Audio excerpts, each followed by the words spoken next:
After World War II ended, the world didn't become peaceful, it just became quieter. The bombs stopped falling, but fear didn't disappear. It changed shape. Europe was rebuilding, but something else was being built underground. Not roads, not cities, armies, secret ones. They were called stay-behind networks. The public story was simple. If the Soviet Union invades Europe, these hidden groups will rise and resist. That sounds reasonable, even heroic. But here's the part most people were never told. These armies were not just hidden from enemies. They were hidden from their own governments, from parliaments, from citizens, from voters. This operation had a name: Operation Gladio. It was organized with help from NATO, the CIA, and Western intelligence agencies. It existed in Italy, Belgium, France, Germany, and more. Weapons were buried underground. Explosives were stored in forests. Radio transmitters were hidden in churches and farms. All of this is confirmed, not theory, not rumor. Official investigations proved it. But here's where the rabbit hole opens. In the 1960s and 70s, Europe was shaken by terror attacks. Bombs in train stations, explosions in public squares, civilians killed. The media blamed left-wing groups, communists, student radicals, anarchists. People became afraid. They voted for stronger police, more surveillance, harsher laws. But later, judges began asking dangerous questions. Why did evidence keep disappearing? Why were suspects released? Why did intelligence agencies block investigations? Then something shocking came out. Some of these attacks were false flags. They were not meant to overthrow the state, they were meant to protect it by creating fear. Italian courts concluded that parts of the security apparatus were involved. The goal was called the strategy of tension. Create chaos, blame it on enemies, push society toward control and order. Think about that for a moment. A democracy secretly terrorizing its own population. To save democracy. This wasn't a movie plot, this was court testimony. When this information surfaced in the 1990s, governments admitted Gladio existed, but they downplayed everything else. Defensive, Cold War necessity, exaggerated. But one question never went away. If fear works, why stop using it? Because Gladio wasn't just about bombs, it was about psychology. People under fear don't ask deep questions. They look for safety, they accept authority, and once leaders learn that lesson, it becomes tempting to repeat it, not always with explosions, sometimes with narratives. What Gladio really proved was this: democratic systems can contain hidden mechanisms that operate outside public consent. And once you accept that idea, the world looks different. You start asking uncomfortable questions. Were later terror waves always what they seemed? Who benefits from fear? Who gains power when people panic? Gladio is important not because it happened, but because it shows what is possible. It's the first crack in the surface. Because once governments realize fear can be engineered, the next step is obvious. Instead of attacking bodies, why not influence minds? And that's where the story goes next. In the shadows of Gladio, another program was running, one that didn't use bombs. It used people. Operation Gladio exposed something uncomfortable. Not just secret armies, not just hidden weapons. It exposed a mindset. The idea that fear can be managed, used, directed. Once that door opens, it never fully closes. After the false flag attacks, something strange happened across Europe. Governments didn't collapse, they grew stronger. Police powers expanded, surveillance increased. Emergency laws became permanent, and the public accepted it. Why? Because fear rewires how people think. When people are scared, they don't ask why. They ask who will protect me. This is the real legacy of Gladio. Not the bombs, the lesson. You don't need to convince people with truth. You just need to keep them afraid enough to accept control. This is called manufactured consent through fear. And here's the key point most people miss. Gladio wasn't run by monsters. It was run by bureaucrats, men in suits, strategists, policy planners. They didn't see civilians as targets. They saw them as variables. numbers on charts, public mood, political outcomes. Fear wasn't cruelty, it was a tool, and tools don't disappear when wars end, they get refined. By the late 1970s, something changed. Open terror became risky, too visible, too explosive. People started questioning official stories. Journalists dug deeper. Courts got involved. So the system adapted. Instead of shocking people suddenly, it learned to keep them in a low-level state of anxiety, not panic, tension, constant threats, unclear enemies, invisible dangers. This is more effective, because panic burns out. But anxiety lasts, and anxiety makes people dependent. Dependent on news, dependent on authorities, dependent on explanations. This is where democracy quietly shifts. On paper, people still vote, still speak, still protest. But the range of acceptable thought narrows. Certain questions feel dangerous. Certain ideas feel irresponsible. Certain doubts feel like betrayal. No law is needed. Fear does the work. This model didn't stay in Europe, it traveled. Intelligence agencies shared playbooks. Psychologists studied reactions. Governments compared results. The Cold War wasn't just about weapons, it was about behavior. How populations react to threat, how narratives shape belief, how long fear can be sustained without collapse. And this leads to an even darker realization. If fear can guide public behavior, then the human mind itself becomes a battlefield, not ideology versus ideology, but control versus autonomy. This is where Gladio connects to something else that was happening at the same time. While secret armies were shaping politics from the outside, another project was shaping humans from the inside. A project that asked a terrifying question: can you break a person and rebuild them? Can memory be erased? Can identity be rewritten? Can obedience be engineered? This wasn't science fiction. It was funded, authorized, protected, and when it was exposed, most of its records were destroyed, but not before the idea escaped. Because once you stop seeing people as citizens and start seeing them as programmable systems, you don't need bombs anymore. You need stimuli, triggers, repetition. Gladio taught power how to rule through fear. The next program tried to go deeper, past fear, past belief, straight into the human mind. And what started in secret labs didn't stay there. It leaked into advertising, media, education, technology. The weapons changed, but the goal stayed the same. Control without force, obedience without chains, power without visibility.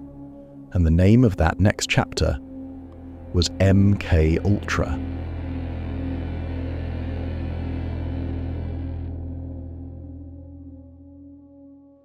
If Operation Gladio showed how fear could control crowds, MK Ultra asked a more disturbing question. What if you didn't need crowds at all? What if you could control the individual? In the early 1950s, inside the United States, a secret program began. It wasn't announced. It wasn't voted on. Most of Congress didn't even know it existed. Its goal was simple to say, but terrifying to attempt: total mind control. The CIA wanted to know if a human being could be broken down, stripped of identity, and rebuilt into something else. Not convinced, not persuaded, controlled. They called it MK Ultra. Under this program, experiments were run on prisoners, soldiers, patients, students, and ordinary civilians. Most of them never gave consent. Many never even knew they were part of an experiment. People were given massive doses of LSD, sometimes for days, sometimes for weeks. Others were subjected to sensory deprivation, locked in rooms with no sound, no light, no sense of time. Some were forced to relive trauma over and over. Others were given drugs and then interrogated while disoriented. The goal was to see what happens when the mind loses its grip on reality. And here's the disturbing part. It worked. Researchers discovered that under the right conditions, people could be pushed into extreme suggestibility. Memories could blur. Personalities could fracture. Trust in one's own thoughts could collapse.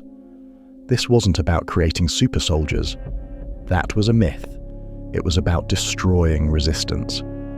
Because once a person doubts their own mind, they look outward for guidance. Authority becomes safety. Instruction becomes comfort. One victim described it like this: "I didn't know which thoughts were mine anymore." That sentence should chill you, because democracy depends on individuals who trust their own judgment. MKUltra was the opposite of that. It treated the human mind like a machine that could be hacked, and when things went wrong, which they often did, people were discarded. Some were institutionalized, some committed suicide, some were permanently damaged. When the program was exposed in the 1970s, there was outrage. Hearings were held, officials apologized, and then something crucial happened. Most of the records were destroyed. The CIA director at the time admitted this openly, so what we know is only a fragment, but even that fragment tells us something important. The real outcome of MKUltra wasn't mind-controlled agents. It was knowledge. Knowledge about trauma, about conditioning, about repetition, about how belief can be shaped when the mind is under pressure. And knowledge doesn't disappear when a program is shut down. It migrates. After MKUltra, the experiments didn't stop. They changed form. Instead of forcing drugs into people, researchers began asking, what if people volunteer? What if control feels like choice? Psychology departments expanded. Behavioral science became powerful. Marketing adopted the language of conditioning. Stimulus, response, reward. The same principles, just cleaner, less obvious. And this is where MKUltra quietly connects back to Gladio. Gladio worked on society through fear. MKUltra worked on individuals through confusion. Both aimed at the same thing, reducing independent thought, making populations predictable, because predictable people are easier to govern. Here's the uncomfortable truth. The most successful control systems are invisible. You don't feel oppressed, you feel normal. Your preferences feel natural, your fears feel reasonable, your opinions feel like your own. That's the real legacy of MKUltra. Not brainwashed assassins, but a world where psychology became a tool of power, where influencing behavior became more important than commanding it.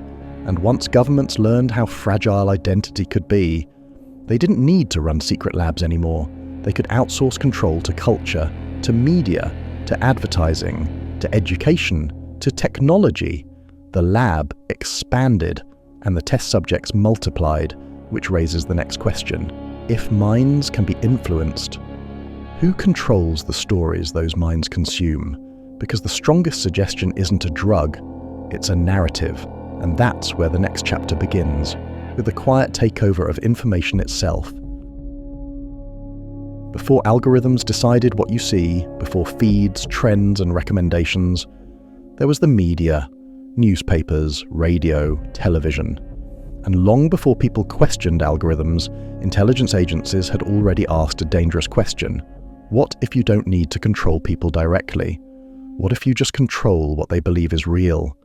During the Cold War, the CIA launched a program that sounds almost harmless, Operation Mockingbird. Its purpose was simple: influence public opinion. But the method was quiet. Journalists were recruited, editors were pressured, media owners were aligned. Some cooperated willingly, some were blackmailed, some believed they were protecting democracy. Stories were shaped, narratives were reinforced, certain topics disappeared before reaching print. The public never knew. And here's the important part.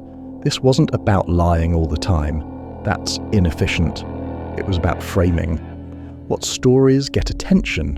Which voices are amplified? What context is added or removed? Because perception isn't built on facts alone, it's built on patterns. If people hear the same explanation from different sources, it feels true. If something is never mentioned, it feels irrelevant. And if a topic is always framed as dangerous, people avoid it instinctively. This is more powerful than censorship, because no one feels censored, they feel informed. By the 1970s, parts of Mockingbird were exposed. Journalists admitted cooperation. Congress held hearings. Once again, outrage followed, and once again the conclusion was comforting. That was the past. But influence doesn't disappear, it evolves. As trust in institutions declined, media control adapted. Instead of one dominant narrative, there were many. Instead of commanding belief, systems encouraged self-selection. People gravitated towards sources that felt familiar, comforting, affirming, and slowly, reality fragmented. Different groups lived in different information worlds, not because someone forced them there, but because it felt natural. This fragmentation wasn't accidental, it was predictable. Psychology already showed that people prefer information that confirms existing beliefs. So instead of shaping one reality, power learned to manage multiple realities at once. This is incredibly effective, because divided populations don't unite. They argue. They fight each other over narratives, while the structure that delivers those narratives remains untouched. This is where media control becomes almost invisible. No single villain, no clear censorship, just incentives, ratings, clicks, outrage. And outrage is gold, because outrage keeps people watching, sharing, reacting. Fear plus anger equals engagement. The same emotional triggers Gladio relied on. The same vulnerabilities MKUltra exposed. Different medium, same human wiring. And now, here's the crucial connection. Once media learned to shape reality, it stopped asking what was true. It asked what was useful, what stabilizes power, what distracts attention, what creates urgency. This is how wars become simplified stories. Crises become moral dramas. Complex systems become good versus evil. And once people are emotionally invested, logic becomes optional. This isn't propaganda in the old sense. No posters, no slogans, just repetition. Tone, timing. The scary part? Most journalists involved didn't see themselves as manipulators. They saw themselves as responsible. Because influence rarely feels evil from the inside. It feels necessary. And once information is shaped this way long enough, people stop asking who controls it. They argue about the content, not the structure.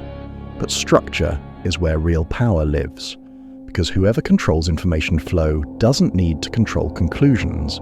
They just limit the menu of possibilities. And once you understand that, the next step becomes obvious. If reality can be manufactured through media, why rely on governments at all? Why not let systems do the work automatically? Systems driven not by ideology, but by profit, incentives, and scale. That's where this story goes next. From journalists and agencies to platforms and algorithms, where silence doesn't look like silence, and control doesn't look like control.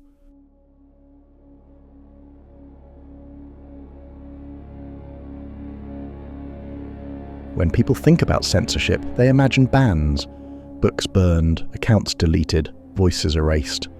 But modern control doesn't work like that, because bans create resistance, they create martyrs, they make people curious. So instead of banning ideas, the system learned something smarter. It learned how to bury them. This is the age of soft censorship. Nothing is illegal, nothing is forbidden. You're free to speak, but almost no one hears you. This method is far more effective than force because it feels fair. After the exposure of programs like Mockingbird, direct government influence over media became risky. Trust in institutions was already falling, so power adapted again. Instead of controlling journalists, it began controlling infrastructure. Search engines, recommendation systems, trending lists, the pipes through which information flows. Because if you control the pipes, you don't need to touch the water. Here's how it works. You post something controversial. It's not removed. It's not flagged. It just doesn't spread. No explanation. No warning. Your post exists, technically, but it's pushed down, out of feeds, out of search results. This is called de-amplification, and it's invisible. From your perspective, nothing happened. From the system's perspective, the idea was neutralized. This creates a powerful illusion. People believe the most visible ideas are the most popular. They confuse visibility with consensus. If an idea doesn't appear often, it feels fringe. If it feels fringe, people dismiss it instinctively. No argument needed. This is psychological control at scale, and it connects directly back to everything before it. Gladio showed that fear can steer populations. MKUltra showed minds can be shaped under pressure. Mockingbird showed reality can be framed.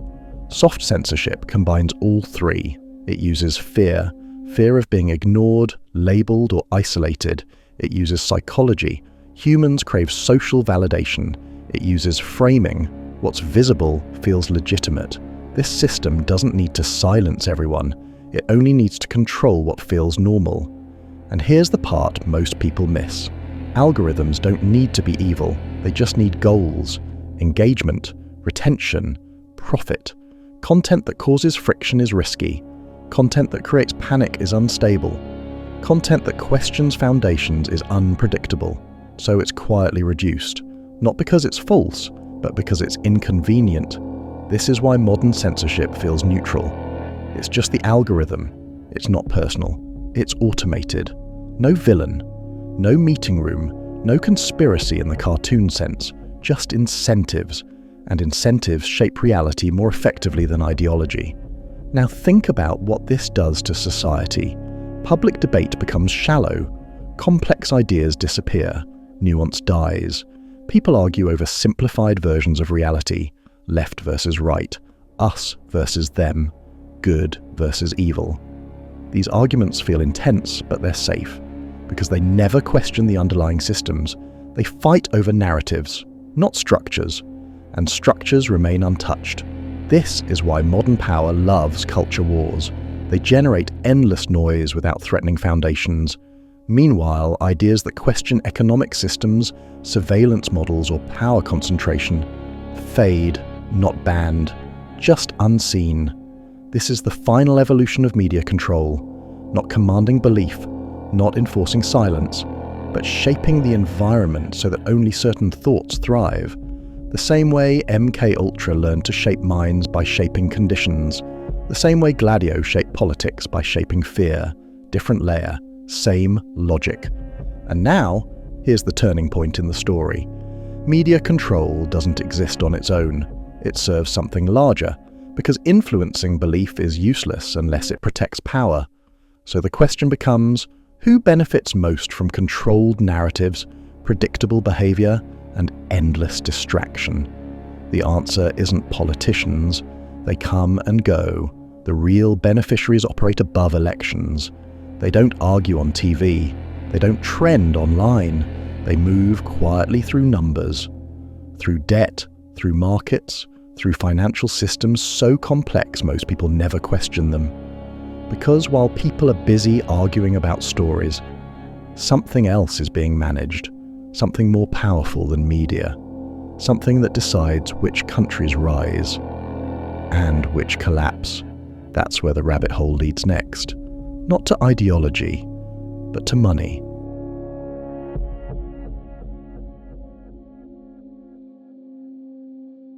When people talk about power, they usually point to politicians, presidents, prime ministers, parliaments. But political power is loud. It argues, it campaigns, it changes hands. Real power prefers silence, because the strongest form of control is the kind that doesn't need to explain itself. To understand who really runs the world, you have to stop looking at governments and start looking at systems. Financial systems. Every modern country runs on debt. Not just some, all. Governments borrow to function, to build, to fight wars, to survive crises. And whoever controls debt controls options. This is where the story shifts upward, above nations, above elections. There exists a network of financial institutions that most people never think about. Central banks, international lenders, global financial regulators. They don't wear uniforms, they don't hold rallies. They set interest rates, liquidity flows, monetary policy. Small changes here can crash economies, or revive them, and these decisions are rarely democratic. Central banks are independent. That word sounds reassuring. But independence from voters also means independence from accountability. One institution stands above all others. The Bank for International Settlements. It's often called the Central Bank of Central Banks. It coordinates monetary policy globally. It operates outside national law. It enjoys diplomatic immunity. Most people have never heard of it. That's not an accident, because the less visible power is, the safer it becomes.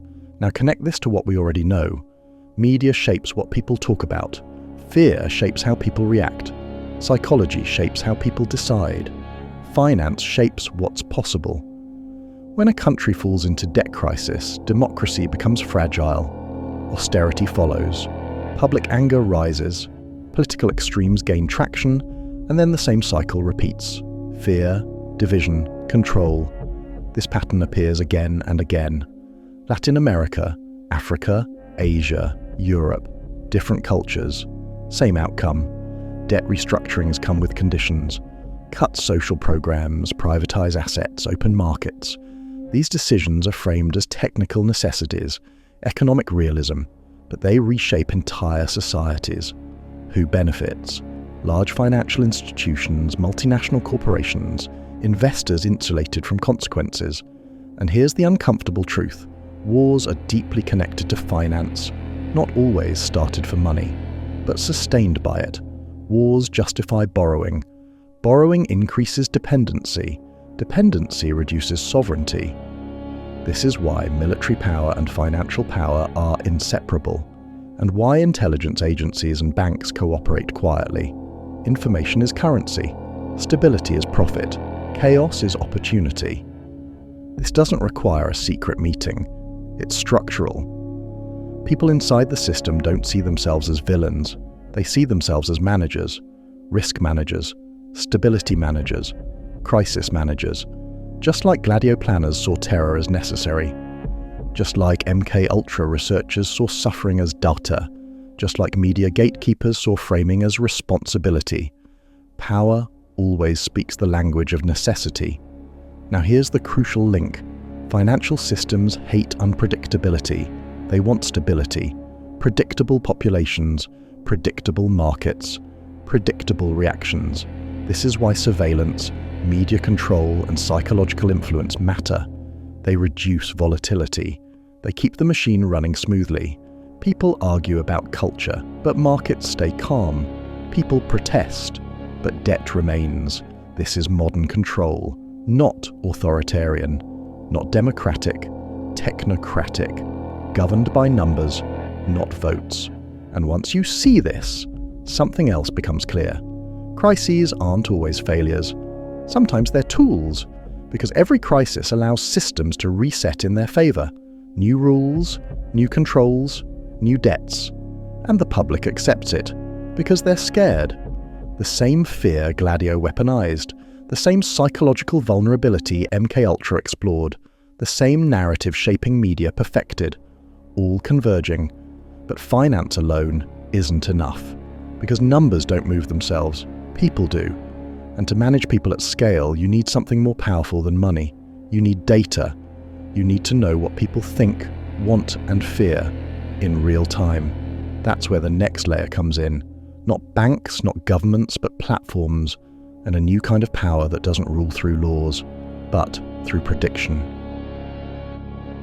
When most people imagine a coup, they picture tanks, soldiers in the streets, a president fleeing, a flag being replaced. But in the modern world, the most effective coups don't use weapons. They use debt. No blood, no headlines, no clear moment when power changes hands, just numbers moving quietly.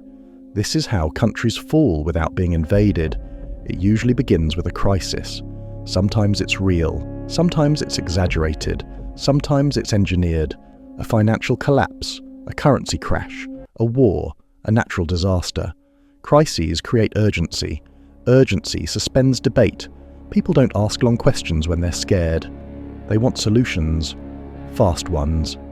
That's when financial institutions arrive. Loans are offered, aid is promised, stability is guaranteed.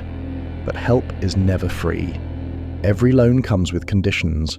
Cut spending, reduce wages, privatize public assets, open markets to foreign investors. These conditions are framed as technical necessities. Economic reform, fiscal responsibility, stabilization. But they reshape entire societies. Hospitals close, education weakens, public ownership disappears, and control quietly shifts. Because when a nation cannot finance itself, it loses sovereignty. Elections still happen, parliaments still debate, but real decisions are already made. Budgets are locked, Policies are constrained. Options are limited. This is what a silent coup looks like. No dictator, no revolution, just dependency. This pattern repeats across history. Countries fall into debt. They lose autonomy, their resources are sold, their populations suffer, and then the cycle restarts. This isn't accidental. Debt creates leverage. Leverage creates influence. Influence creates compliance. Now connect this back to everything we've discussed. Fear keeps people distracted. Media shapes narratives. Psychology shapes behavior. Finance shapes outcomes. Wars fit perfectly into this system. Wars are expensive. They require borrowing. They justify emergency spending. And emergencies suspend normal rules. Oversight weakens, transparency fades, power concentrates. Wars also create reconstruction opportunities. Contracts, loans, investments. Destruction becomes profitable. This is why wars often make financial systems stronger, not weaker. They generate dependency. And here's the darker truth. Not all wars are started for money, but money always benefits from war. That's why financial institutions don't need to plan conflicts. They just need to be ready when conflicts happen. Now look at how this connects to media. Wars are framed emotionally, simplified, moralized, good versus evil, us versus them. Complex causes disappear. Public support is manufactured. Opposition feels dangerous. Fear returns, and fear creates consent. The same consent Gladio engineered with terror, the same vulnerability MKUltra studied in individuals, the same narrative framing Mockingbird perfected, different arena, same logic. And now, something important happens. As nations become weaker, power becomes centralized, not in governments, but in institutions that operate across borders. Banks, funds, regulators. They aren't accountable to voters, they don't answer to protests, they answer to markets. And markets don't care about suffering, they care about stability and return. This creates a world where decisions affecting millions are made by people no one elected. People who never appear on ballots, never debate on television. They work behind closed doors, speaking the language of numbers. And this is why modern power doesn't fear democracy. It works around it. You can vote for different leaders, but the debt remains. You can change parties, but the conditions stay. The system doesn't need dictators. It needs predictability. Predictable populations, predictable markets, predictable reactions. And that predictability requires something else. Data. You can't manage what you can't measure, which brings us to the next evolution. Finance wanted stability. Media provided narratives. Psychology explained behavior. But technology made control scalable. For the first time, human behavior could be tracked, analyzed, and predicted in real time. Not by governments alone, but by corporations. Platforms that know what you search, what you watch, what you fear. This is where power shifts again, from money to data, and from overt control to prediction.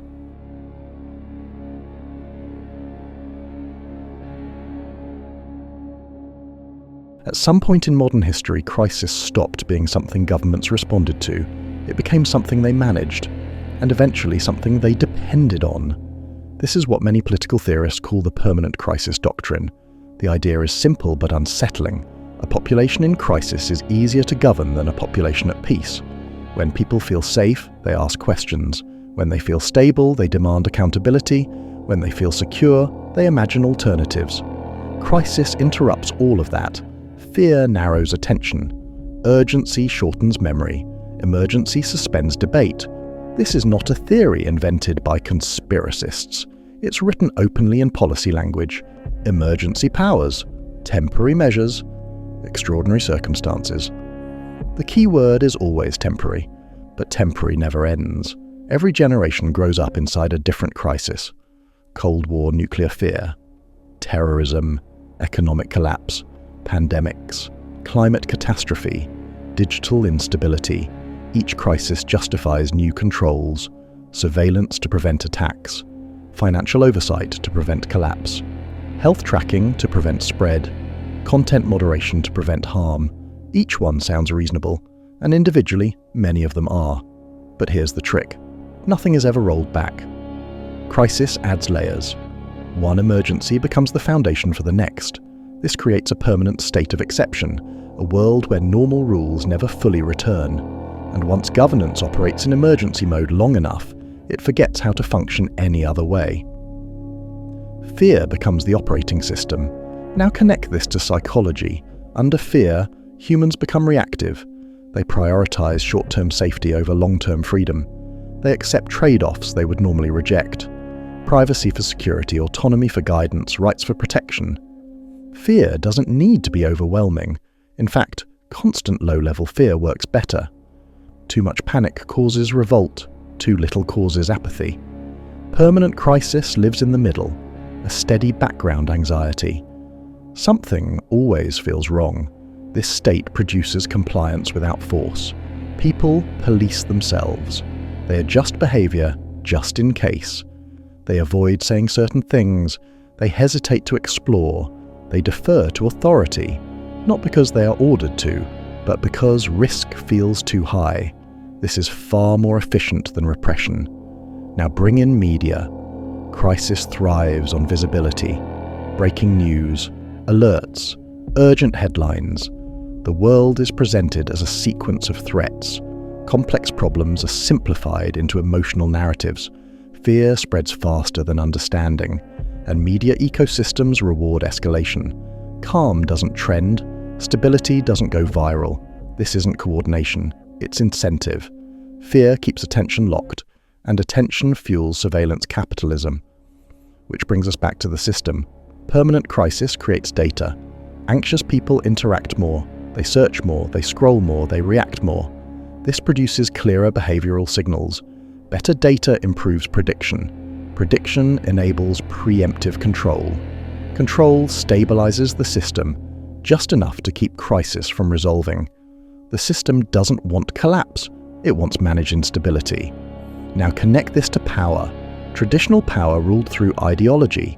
Permanent crisis rules through necessity. You don't have to believe in anything, you just have to comply for now. And for now never ends. This is why modern governments don't promise utopias, they promise protection from threats, from chaos, from each other. Fear becomes legitimacy. Now here's the deeper layer. Permanent crisis erodes the idea of a future. When people are constantly managing emergencies, they stop imagining long-term change. Politics becomes maintenance. Culture becomes repetition. Life becomes survival. People don't ask, what kind of world do we want? They ask, how do we get through this? This is the real power of crisis doctrine. It collapses imagination.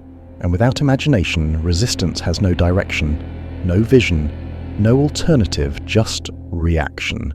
And reaction is predictable, which is exactly what modern systems are built for. This is where fear stops being a response to danger and becomes the method of rule.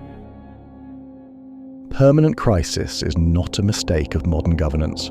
It is its most refined form. Once fear proved effective, it never needed to be abandoned, only managed. This is where every thread in this series finally meets. Surveillance capitalism did not emerge in isolation. Predictive systems did not arise accidentally. Crisis did not simply happen.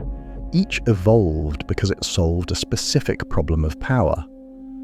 How do you govern large populations without constant force? How do you maintain stability without offering real change? How do you control outcomes without appearing to control people? The answer is fear.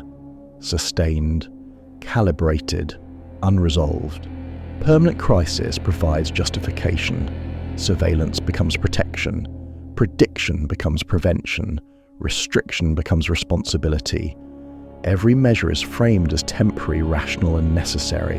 And because the threat is never fully eliminated, the measures never expire. This is not tyranny, it's administration. Now connect this to intelligence logic.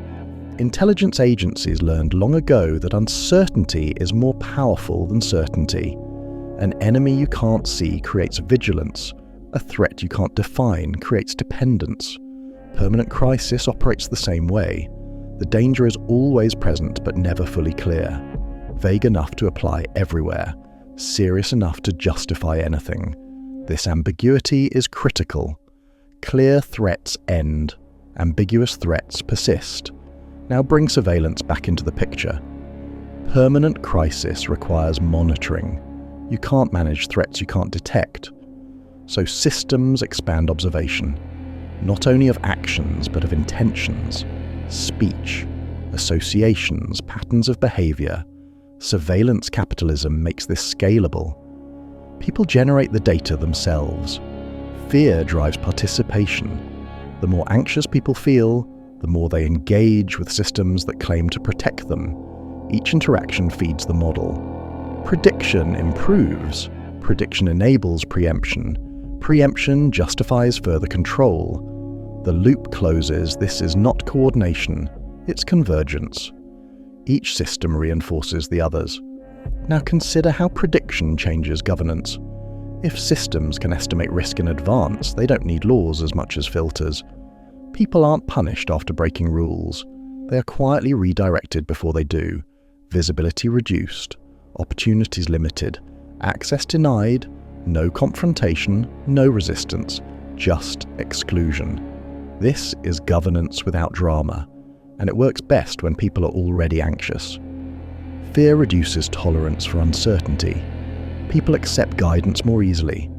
They defer to systems. They stop trusting their own judgment. Now think about democracy. Democracy assumes informed citizens making choices. Permanent crisis erodes both. Information becomes overwhelming. Choices become constrained. Voting remains, but outcomes narrow. Change becomes symbolic. The system doesn't need to abolish democracy. It just needs to outgrow it. Now here's the final realization. Permanent crisis is not about controlling people. It's about controlling time. Specifically, the future. When crises never resolve, the future is always postponed. We'll fix it after this emergency. We'll restore normality once things stabilize. We'll revisit these powers later. Later never comes. The present stretches endlessly, and in that stretch present, systems optimize. They don't ask what kind of society is good. They ask what kind of society is stable. Stability becomes the highest value. Not justice, not freedom, not meaning, just continuity. And this is where the deepest question appears. What happens when humans adapt fully to permanent crisis? They stop expecting resolution. They normalize anxiety. They internalize control. Fear becomes background noise. And once fear is internalized, governance no longer needs to enforce it. People carry it themselves. This is the end point of fear as governance. Not oppression, but habituation. Now the final dot. What breaks this system? Not exposure. The system expects criticism, not outrage. Outrage feeds engagement, not collapse. Collapse is just another crisis. What disrupts permanent crisis is something far quieter. Resolution, slowness, long-term thinking, refusal to live in constant urgency. Systems built on crisis cannot function without it. They need fear to justify themselves, which means calm is not apathy. Calm is resistance. Attention withdrawn is power denied. A future imagined beyond crisis is a future the system cannot predict. And unpredictability is the one thing optimization cannot manage. That is the quiet truth beneath all of this. Not that the world is controlled, but that it is optimized, and optimization collapses without fear. The system does not fall when people fight it. It weakens when people stop feeding it. And that choice, where to place your attention, is still yours.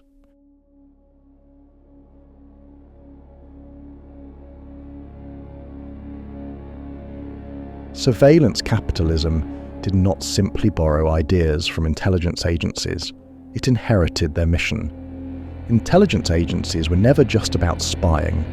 Their real goal was always the same: reduce uncertainty. Uncertainty creates instability. Instability creates risk. During the Cold War, governments feared unpredictability more than enemies. An unpredictable population could revolt. An unpredictable ally could defect. An unpredictable market could collapse. So intelligence agencies focused on one thing above all else: pattern detection. Who behaves normally? Who deviates? Who might act next? This is where modern surveillance logic was born. Not in advertising, not in Silicon Valley, but in national security labs, military-funded universities, and classified research programs. These agencies learned something uncomfortable. You don't need to understand people deeply. You just need to understand them enough to predict behavior, enough to intervene early, enough to prevent surprise. When digital technology matured, this logic found its perfect environment. Computers could store everything, networks could connect everything, algorithms could analyze everything, but intelligence agencies faced limits. They needed warrants. They faced political oversight. They were restricted by law, at least in theory. Corporations were not. So the model migrated, not through conspiracy, but through personnel, funding, and shared research. Former intelligence analysts became data scientists. Defense contractors became tech consultants. Surveillance tools were rebranded as analytics. What changed was not the system, only the language. Instead of monitoring threats, it became understanding users. Instead of counterintelligence, it became trust and safety. Instead of psychological profiling, it became personalization. The structure stayed the same. Modern platforms operate like intelligence agencies embedded in daily life. They collect signals, they rank relevance, they assign risk. But unlike governments, they do this continuously, globally, and voluntarily. People opt in because participation is mandatory for modern existence. Work, social connection, visibility, identity. Surveillance capitalism succeeds where state surveillance struggled. It feels useful, helpful, convenient. But usefulness is the disguise, because intelligence agencies never needed to force people, they needed to observe them long enough. Surveillance capitalism does exactly that. Now consider how intelligence logic reshapes society. Intelligence agencies don't care about individual truth. They care about probability. What is likely? What is risky? What is anomalous? Modern platforms operate the same way. Content isn't judged by accuracy. It's judged by performance. Accounts aren't judged by intent. They're judged by behavior patterns. People aren't understood. They're scored. This is why modern control feels so abstract. You're not punished. You're deprioritized. You're not censored. You're filtered.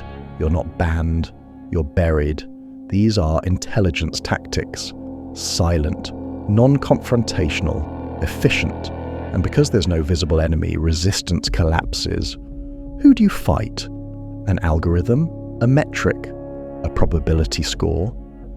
Now here's the crucial shift. Intelligence agencies traditionally monitored external threats. Surveillance capitalism monitors internal life. Mood, attention, desire, fear. The private becomes observable, and once internal states are observable, they become manageable. This is the point of no return. When systems begin predicting emotional reactions, they stop reacting to society. They start steering it, not through ideology, but through optimization. What keeps people calm? What keeps them engaged? What keeps systems stable? This is why platforms prioritize content that provokes emotion. Emotion produces clearer signals. Clearer signals improve models. Better models reduce uncertainty. The system isn't trying to make people angry. It's trying to make people legible. Calm, reflective humans are hard to model. Reactive humans are easy. This is intelligence logic applied to billions. And here's the deepest implication. Surveillance capitalism doesn't need governments to become authoritarian. It just needs governments to become dependent on corporate data, dependent on analytics, dependent on predictive systems. Public power slowly outsources perception. And once perception is outsourced, decision-making follows. This is not the end of freedom. It's the end of opacity. Humans were once unpredictable. That unpredictability protected them. Now behavior is transparent, and transparency always favors systems over individuals.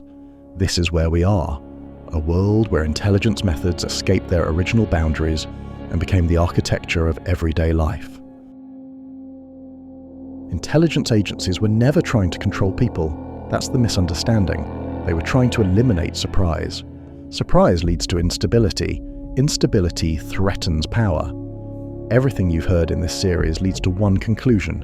Surveillance capitalism is intelligence logic that escaped the state and settled into everyday life. And once that happened, uncertainty itself became the enemy. Let's connect the final dots. Intelligence agencies learned long ago that the future doesn't need to be known perfectly. It only needs to be narrowed. If you can reduce the range of possible outcomes, you don't need to predict exactly what will happen. You just need to make certain futures impossible. This is the core idea behind modern surveillance systems. Not prediction as prophecy, but prediction as constraint.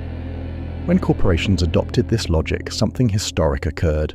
For the first time, intelligence methods were applied not to enemies or foreign states, but to entire civilian populations, continuously, silently, at scale. Surveillance capitalism completed what intelligence agencies could never fully achieve. Total participation. People weren't coerced, they weren't threatened, they were invited to connect, to share, to express, and every expression became a signal. Once signals reached critical mass, behavior became legible. Once behavior became legible, it became optimizable. This is where the system crossed its final threshold. Because optimization changes the meaning of freedom. You are free to choose, but only among options that preserve system stability. Choices outside that range fade from view. Not banned, not forbidden, just unseen. This is intelligence filtering applied to reality itself. Now understand what this means for power. Traditional power ruled through commands. Surveillance capitalism governs through environment design. It shapes what you see, what you encounter, what feels normal. Over time, behavior aligns, not because people agree, but because alternatives disappear. This is why modern control feels intangible. There are no orders, only incentives, no prohibitions, only friction. The system doesn't need to silence you, it only needs to decide whether you matter. Now connect this to governance. States increasingly rely on corporate intelligence, data brokers, platforms, analytics firms. Governments don't need to spy aggressively when society spies on itself. The boundary between public and private power dissolves. Not through conspiracy, through efficiency. Why build a surveillance apparatus when one already exists, paid for, maintained, and normalized? This is the quiet merger of intelligence and capitalism, not coordinated, aligned. Both seek predictability, both seek stability, both fear disruption. Now here's the deepest layer. Surveillance capitalism doesn't just reduce uncertainty about behavior, it reduces uncertainty about identity. If systems can classify you accurately enough, they don't need to know who you are. They just need to know what category you belong to. Risk level, engagement profile, economic value, influence potential. Identity becomes statistical. And once identity becomes statistical, individuality loses power. Not emotionally, structurally. This is why modern resistance feels ineffective. It speaks in moral language to systems that only understand metrics. Anger becomes engagement, criticism becomes content, dissent becomes data. The system absorbs everything because intelligence logic was never designed to be persuaded, only to adapt. Now we reach the final realization. Surveillance capitalism does not aim to dominate humans. It aims to stabilize systems. Humans are variables inside those systems. Too much unpredictability threatens optimization, so unpredictability is slowly reduced. Not eliminated violently, softened, smoothed. This is why the future feels strangely narrow, why culture loops, why politics stalls, why imagination feels constrained. The system prefers what it can model, and what it cannot model, it discourages. This is the true endpoint of intelligence logic. A world where surprise is minimized, where deviation is quietly corrected, where the future is not chosen, but statistically guided. Now the final question, what survives in a world that eliminates uncertainty? Not creativity, not transformation, not revolution. What survives is repetition, stability without meaning, efficiency without purpose. And here's the paradox. The system's greatest strength is also its weakness. Intelligence logic assumes the world is predictable, but humans are not machines. They only appear predictable when constrained.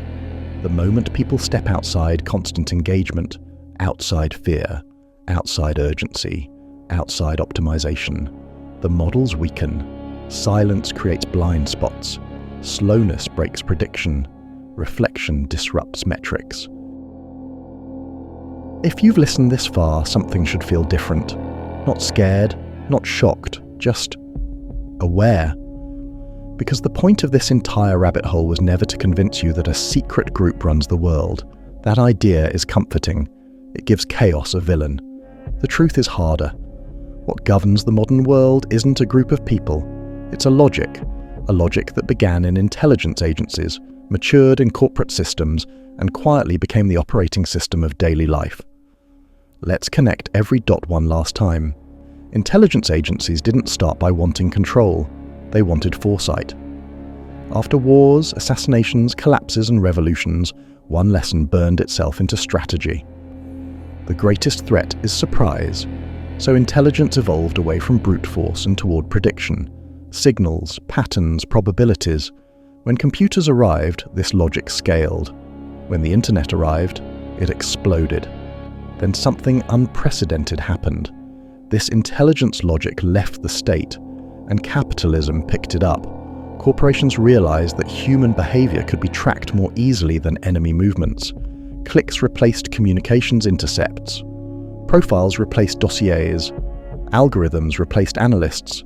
Surveillance capitalism was born, not as a conspiracy, but as an upgrade. The most efficient way to extract value was no longer labor. It was behavior. Then came fear, not manufactured fear, but permanent crisis, terrorism, economic instability, pandemics, information overload. Crisis justified surveillance.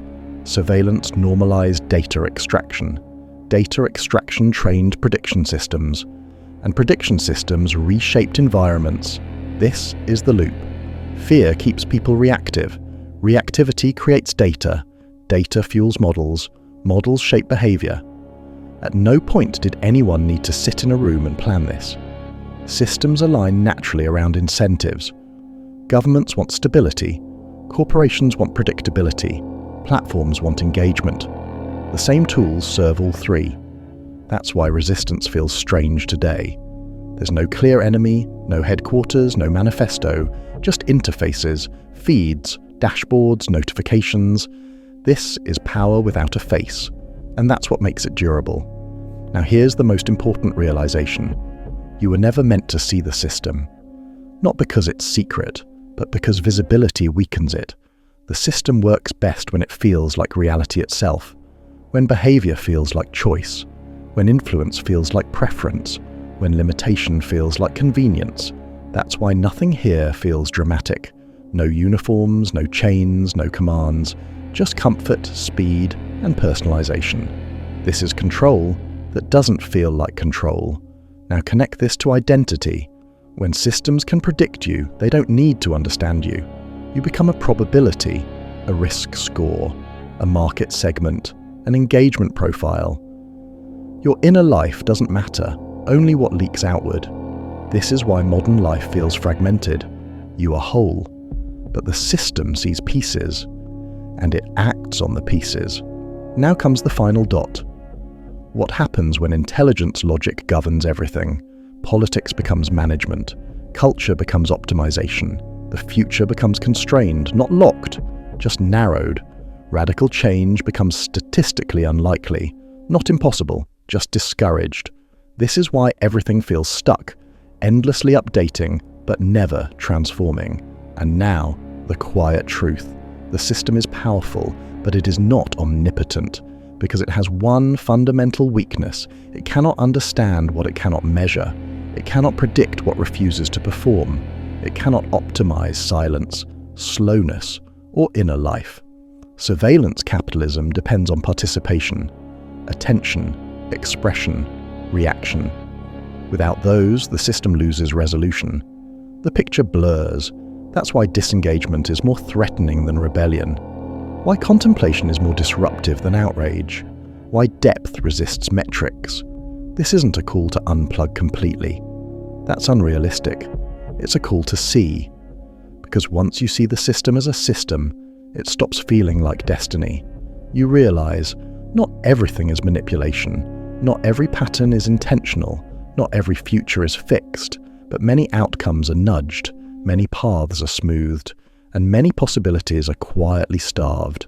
Seeing this doesn't make you free, but it makes you less predictable. And unpredictability is where humanity has always lived. So here's the real conclusion. There is no final boss, no grand reveal, no ending where the curtain drops. The system continues, quietly, efficiently, until people decide their inner lives are worth protecting, until attention becomes intentional again, until meaning matters more than metrics. That choice doesn't happen all at once. It happens privately, individually. In moments the system can't see, and that's the last dot. The future isn't controlled.